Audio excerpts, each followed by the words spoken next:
پہلے سے نا ایک بات اس پروگرام میں کہنا چاہتا ہوں تاکہ سارے میرے بہن بھائی سن لیں. یہ بہت اہم بات ہے, ہمیشہ یاد کر. آپ یہ سن لیں کہ میں کسی خاص مسلک کا وکیل نہیں ہوں. میرے نزدیک بریلوی, دیوبندی, اہل حدیث, شیعہ چاروں ایک گلدستے کے چار پھول ہیں. سب کی خوشبو الگ الگ ہے. میں یہ سنی سنائی باتیں نہیں کرتا ہے, ان کا سب کچھ میں نے پڑھا, میرے پاس ڈھیروں ہے.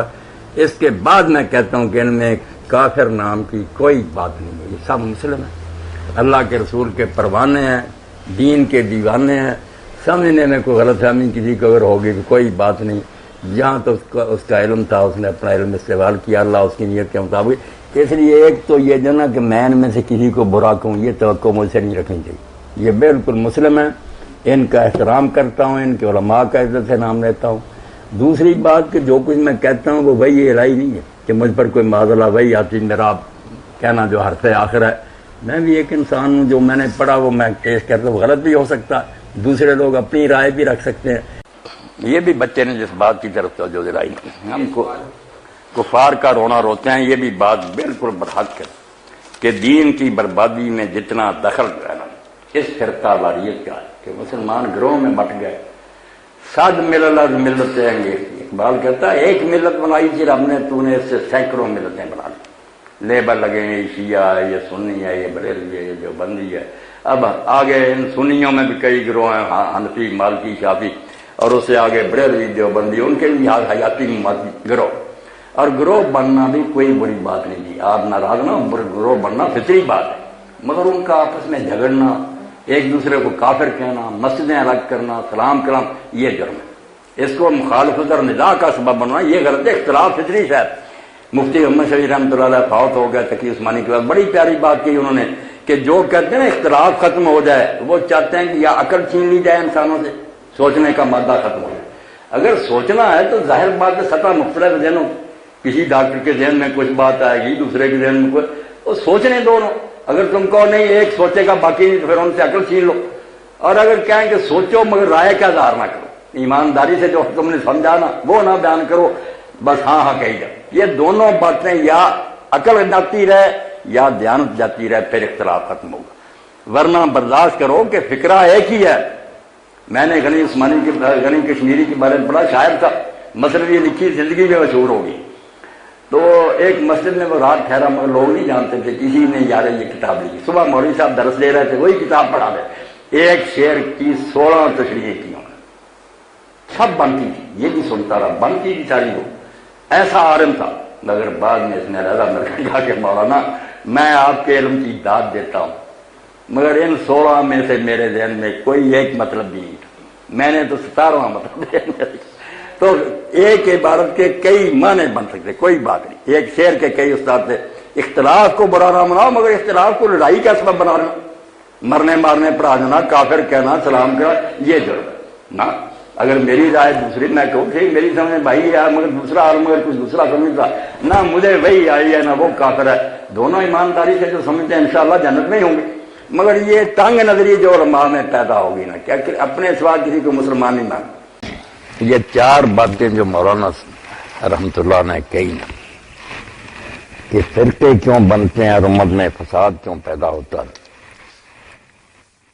ایک تو دین میں کوئی ایسی چیز ہے اضافہ اس کا کر دیا جائے جو دین میں نہیں, اور پھر کہا جائے کہ جو اس کو نہیں مانتا وہ مسلمان نہیں, کافر ہے.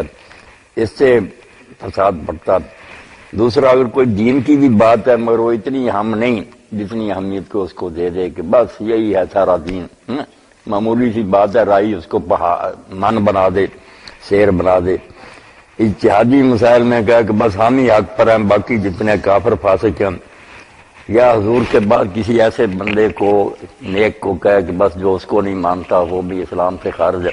یہ 4 سبب بیان کیے. باقی ساری امت میں جو فتنے پیدا ہوئے نا, انہی باتوں سے پیدا ہوئے.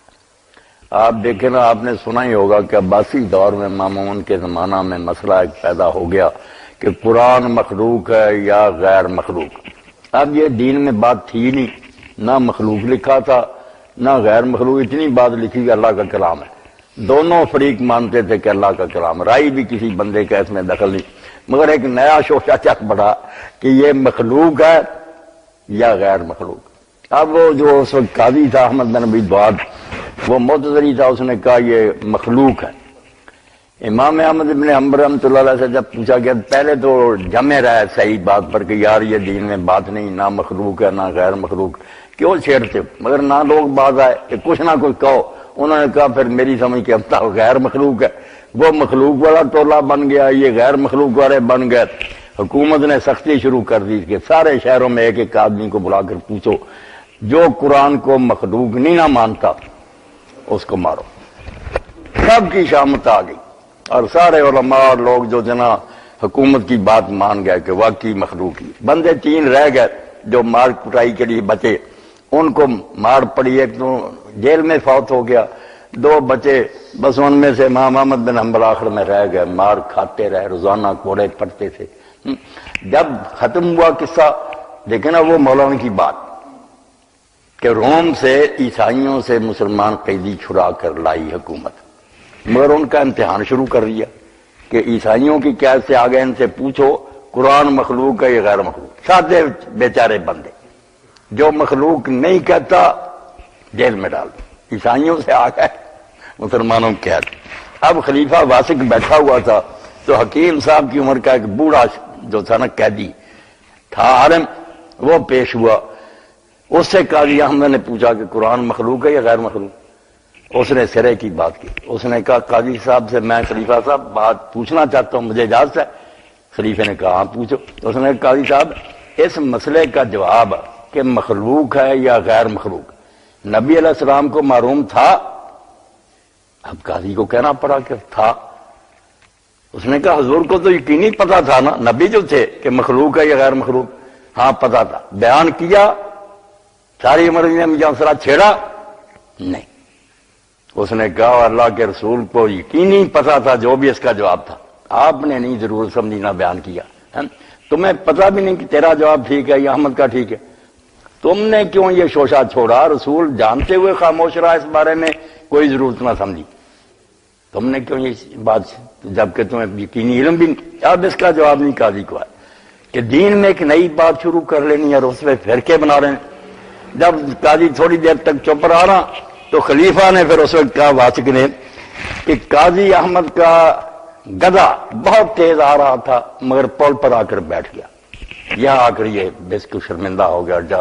اس نے کہا بند کرو یہ مسئلہ، وہاں فتنہ ختم ہو اس بابے کے کہنے پر کہ رسول اللہ نے جب یہ مسئلہ نہیں کیا تھا تم نے کیوں چھیڑا؟ یہ بہت سے مسئلے جو اس امت میں ہے نا ایسے ہی ہیں کہ خام خواہ چھیڑ لیے ہیں، فرقے بن گئے جن کے نہ اللہ کے نے ذکر کیا نہ رسول نے ذکر کیا۔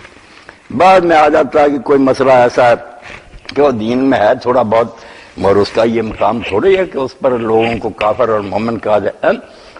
صحابہ کرام تک میں ہم دیکھتے رضوان اللہ علیہ مجمعین کہ یہ بات جو تھی کہ مردہ سنتا یا نہیں سنتا، حضرت عمر رضی اللہ عنہ کے بیٹے کہتے تھے سنتا ہے، حضرت عائشہ رضی اللہ عنہ تھی نہیں قرآن کہتا کہ مردے نہیں سنتے، مگر کسی نے اس پر فرقے نہیں بنائے، کوئی نہیں، نہ انہوں نے شوشہ چھوڑا کہ مردے سننے والے ماننے والے ایک طرف ہو جاؤ، نام نہیں، بس اپنا اپنا خیال تھا، فرقہ نہیں بنا، نہ کوئی اس پر زور دیا نا۔ مسلمہ کو ایک پلیٹ فارم پر متحد کرنے کا قرآنی نسخہ کیا ہے؟ اور سوال کا اجازت دیں تو میں دوسرا حصہ بھی پڑھ دوں تاکہ بات آسان ہو جائے۔ تمام تر فروعی اور فقہی مسالک کو متحد کیسے کیا جا سکتا ہے؟ یہ سوال ہے۔ ہر کلمہ گو کی یہ خواہش اور بڑی نیک خواہش ہے کہ مسلمانوں میں اختلاف جو ہیں یہ کسی طرح ختم ہو جائیں اور یہ ایک وحدت میں منسلک ہو جائیں، مگر اس کے لیے جو حل تجویز کیے جاتے ہیں نا وہ ایسے ہیں کہ اس سے یہ خواب شرمندہ تعبیر نہیں ہو سکتی۔ ہر آدمی کہتا ہے قرآن و سنت پر اکٹھے ہو جاؤ، اس میں کس کو اختلاف ہے؟ سارے گروہ پہلے ہی مانتے ہیں کہ ہم قرآن و سنت پر۔ مسئلہ تو یہ ہے کہ ایک گروہ کہتا ہے کہ قرآن و سنت کی جو تعبیر میں کر رہا ہوں میں سمجھاؤں سارے اس کو قبول کریں۔ اب اللہ کے رسول علیہ السلام ہوتے صاف آپ کہہ دیتے تو سارے لوگ مان جاتے۔ اب سنت ہم تک پہنچنے میں جو وسائل ہیں جو ذریعے ہیں ان میں اختلاف ہے، کچھ حدیث کی کتابوں سے معلوم کرتے ہیں، وہ پھر دیکھتے ہیں راوی کس کے قوی ہیں، دوسرے جو ہیں وہ دیکھتے ہیں کہ راوی یار چھوڑو تعامل کیا رہا، لوگ کیا کرتے رہے ان کتابوں سے پہلے کیا ہوتا تھا مکہ میں، مدینہ میں یا دوسرے اسلامی شہروں میں، تو سنت کو معلوم کرنے کے ذرائع مختلف ہو گئے۔ امام مالک کے روایتوں کی بجائے زیادہ دیکھتے ہیں کہ مدینہ کی مسجد میں کیا ہو رہا، کہ صحابہ تابعین کی اولادیں ہیں، مدینہ بھول گیا سنت کو، اس لیے وہ کوئی روایت اگر ملتی ہے نا خلاف مدینہ کے عمل کے تو وہ کہہ دیتے ہیں کہ یہ جنازے میں سورہ فاتحہ پڑھنا یا دوسری چیزیں، یہ روایت ضرور مجھے بھی معلوم ہے، مگر مدینہ میں کوئی صاحب علم ایسا نہیں کرتا، روز جنازے ہوتے ہیں، کون فاتحہ پڑھتا ہے؟ اس لیے سنت کو معلوم کرنے میں ہی لوگوں کا نا جو طریقہ ہے کہ سنت کیا ہے کیا نہیں اختلاف ہو گیا، رسول اللہ موجود نہیں ہے، تو جو علم لوگوں کو پہنچا اس میں یہ بھی ہے کہ کسی کو روایت نہیں پہنچی، کسی کو تسلی نہیں ہوئی کہ یہ صحیح ہے نہیں۔ تو اب اگر کوئی شخص چاہے نا کہ میں رسول اللہ کی حیثیت اختیار کروں اور جو کہہ دوں ساری امت مانے، یہ نہیں ہوگا۔ اگر ایسا اتحاد چاہتے ہیں نا تو پھر اس خواب کو بھول جائیں، یہ کبھی شرمندہ تعبیر نہیں ہوگا۔ ماننا پڑے گا کہ لوگ جو ہے نا جب وہ قرآن کو اور سنت رسول کو اصل دین مانتے ہیں اور اس میں جو کچھ انہیں ملا اس میں سمجھتے ہیں یہ سنت زیادہ معتبر طریقہ سے مجھے معلوم ہوئی ہے یا حدیث کا یہ مفہوم ٹھیک ہے، اس کو بھی جینے دیں، وہ بھی دوسروں کے بارے میں توسع اختیار کرے کہ دوسرے بھی اللہ رسول کا منشا سمجھ کر اس پر لگے ہوئے ہیں، تو محبت کریں، ایک دوسرے سے پیار کریں۔ ایک جڑ ہے ان کی، اوپر شاخیں جو ہے کوئی مشرق کی طرف چلی گئی کوئی مغربی، ایک قدرتی بات ہے، درخت کا پھیلاؤ ہوتا۔ تو یہ دین جب پہنچا لوگوں کو مختلف ذرائع سے اور سب نے اپنی جگہ سمجھا کہ یہ سنت رسول ہے تو اس پر رہنا چاہیے۔ البتہ یہ لوگ جو غلو کرتے ہیں کسی ایک امام کی پیروی کر کے کہتے ہیں دوسرے سب باطل پر ہیں، یہ فساد کی جڑ ہے، یہ نہیں ہونا چاہیے۔ جب وہ خود اپنی کتابوں میں پڑھتے بتاتے ہیں کہ ہمارے خیال میں ہمارا مسلک درست ہے مگر ہو سکتا ہے یہ غلط ہو، دوسروں کا صحیح ہو، تو جن مسائل کی حیثیت یہ ہے کہ امکان ہے کہ آپ کے امام کی بات غلط اور دوسرے کی صحیح ہو، اس میں لڑنے جھگڑنے کا کیا فائدہ؟ آپ جس کو صحیح سمجھنے مانیں مگر دوسروں کے لیے یہ بے گنجائش نکالیں کہ جس کو وہ سنت سمجھ بیٹھے ہیں اس پر عمل کریں۔ البتہ آپ بدعات پر کہہ سکتے ہیں کہ شرک اور بدعت کی باتیں تو یہ دین نہیں، نہ یار کسی امام اور صحابی نے کہی ہیں، یہ تم لوگوں نے اپنی طرف سے گڑی، پیار سے حکمت سے موعظہ حسنہ سمجھائیں کہ یہ دین کوئی نہیں، ان کو چھوڑیں۔ سنت میں اگر کئی شکلیں ہیں کہ اس طرح بھی کیا جا سکتا ہے، اس طرح کوئی بات نہیں، وہ دین میں آسانی کی بات۔ وضو میں جیسے اللہ کے رسول نے کبھی ایک بار وضو دھویا ہے، کبھی دو بار، کبھی تین بار، اب یہ آسانی ہوگی کہ کبھی کسی کا جی چاہے ایک بار دھو لے کبھی 2 بار، تو لڑائی اور فساد ختم صرف اس طرح ہو سکتا ہے کہ سارے لوگ یہ حسن ظن پیدا کریں کہ کوئی سنت کا منکر نہیں، سنت جو ہے نا جس کو جس طرح سے معلوم ہے اس پر چل رہا ہے، بس وہ بھی اپنے دل میں فراخی پیدا کرے کہ میرے طرح ہی دوسرا بھائی بھی سمجھ رہا کہ میں سنت رسول پر عمل کر رہا ہوں۔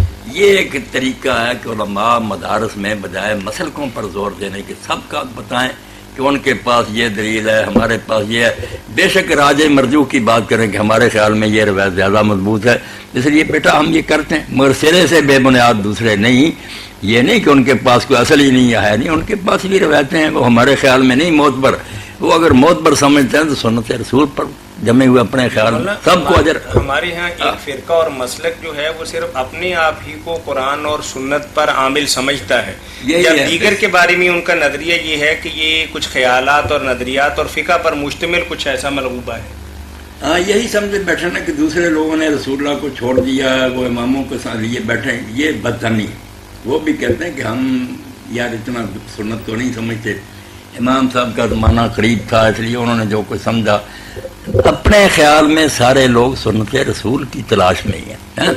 یہ امام احمد نے اور شافعی نے بعد میں جب یہ کتاب مرتب میں روایتوں پر زیادہ انحصار کر لیا، امام مالک نے مدینے والوں کی طرف دیکھا کہ وہ کیا کر رہے ہیں، ان سے زیادہ بہتر سنت کون جانتا۔